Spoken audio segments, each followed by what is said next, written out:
Hello friend, मैं आनंद राज।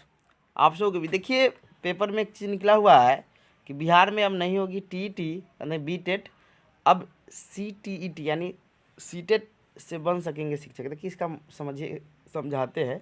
देखिए 13 तारीख को एक बिहार सरकार के तरफ से, यानी जो बिहार सरकार का जो शिक्षा विभाग का जो प्राथमिक निर्देशक है वो एक पत्र जारी किए हुए थे, समझे।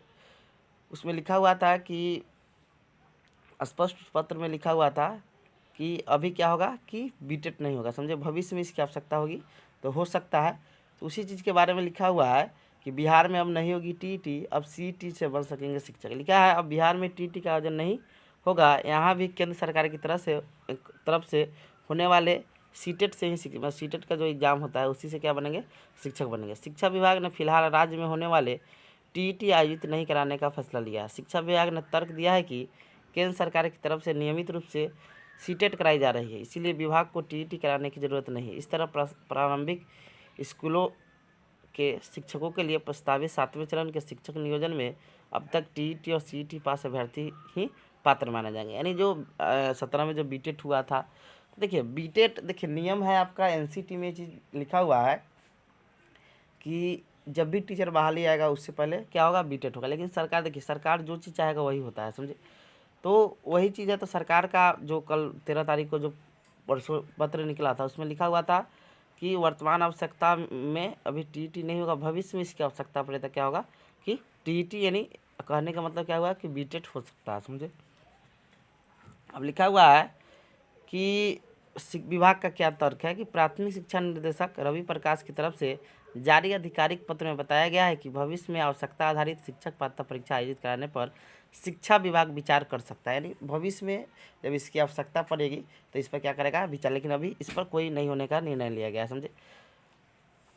प्राथमिक शिक्षा निदेशक रवि प्रकाश ने इस संदर्भ में बिहार विद्यालय परीक्षा समिति के अध्यक्ष सचिव को पत्र लिखा है। लिखकर बताया कि वर्तमान में शिक्षा विभाग शिक्षक पात्रता परीक्षा कराने की आवश्यकता महसूस नहीं कर रही है, समझे। अब देखिए कहा गया है कि जो सीटेट का एग्ज़ाम होता है जो सेंट्रल लेवल, देखिए बीटेट से क्या एक फायदा कि दोनों का सिलेबस सेम ही है, समझे।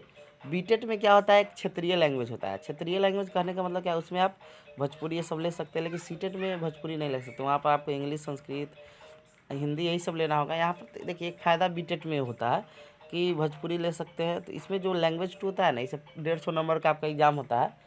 तो 150 नंबर में आपका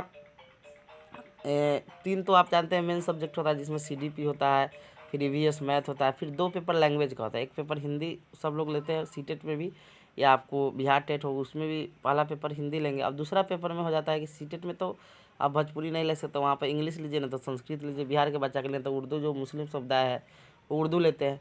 अब बिहार में जब बीटेट होता है तो वहाँ भोजपुरी आप ले सकते हैं, समझे।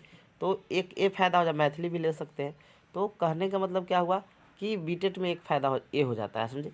तो इसीलिए तो सरकार, जो आपका सरकार अब कहते कि सरकार कह दी, तो अब देखिए इस पर क्या होता है। सर धरना प्रदर्शन भी चल रहा है।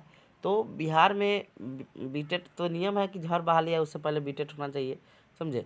जैसे आपका पिछला भी बहाली आया था, आपका क्या 2011 में जो बीटेट हुआ था तो आपका बहाली करवाया था। फिर 19 में जो छठा चरण का बहाली हुआ उसमें भी आपका 17 में बीटेट हुआ था। तो ये सब चीज़ है।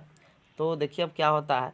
अब देखिए 7वां चरण का बहाली अगस्त में प्रस्तावित है। बीटेट आने का मतलब है, ये चीज़ पहले से सरकार को करना चाहिए। बीटेट आने का मतलब है कि बहाली 3 से 4 साल आगे चल जाएगा, समझ रहे हैं। मतलब बहाली का नोटिफिकेशन, क्योंकि जब तक क्लियर नहीं होगा तब तक क्या होगा कि बहाली जारी, मतलब बहाली नहीं आएगा, समझे।